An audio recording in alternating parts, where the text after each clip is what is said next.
ما تنساش دير اشتراك للقناة وتعمل لايك للفيديو وضغط زر الجرس باش توصل معنا بكل جديد. السلام عليكم ورحمة الله. إخواني أخواتي، مساءكم سعيد.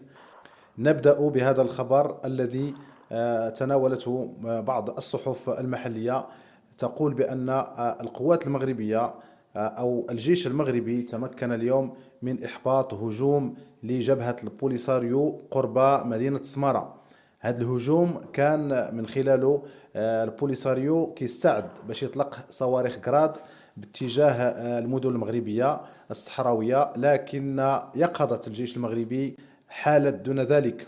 العملية مرتبطة بذكرى الحرب بحسب الجبهة، لكن القوات المغربية ردت بحزم يؤكد المقال على سياسة الردع الفعالة للجيش المغربي لحماية الجدار الأمني.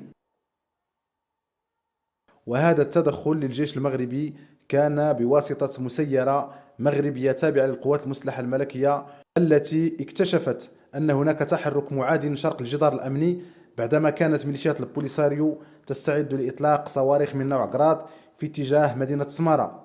وفق المعطيات فالمسيرة أغارت بشكل دقيق وتدخلت في الوقت المناسب وتمكنت من تحييد الخطر بحزم واحترافية لتنهي التحرك قبل أن يشكل أي تهديد للأمن والاستقرار في المغرب.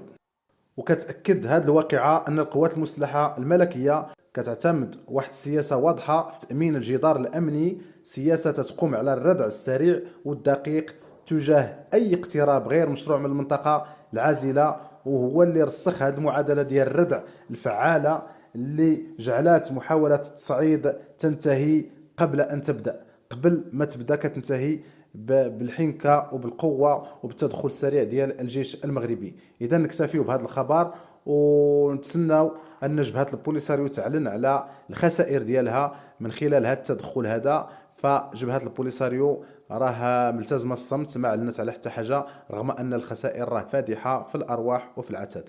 والسلام عليكم. ما تنساش دير اشتراك للقناة وتعمل لايك للفيديو وضغط زر الجرس باش توصل معنا بكل جديد.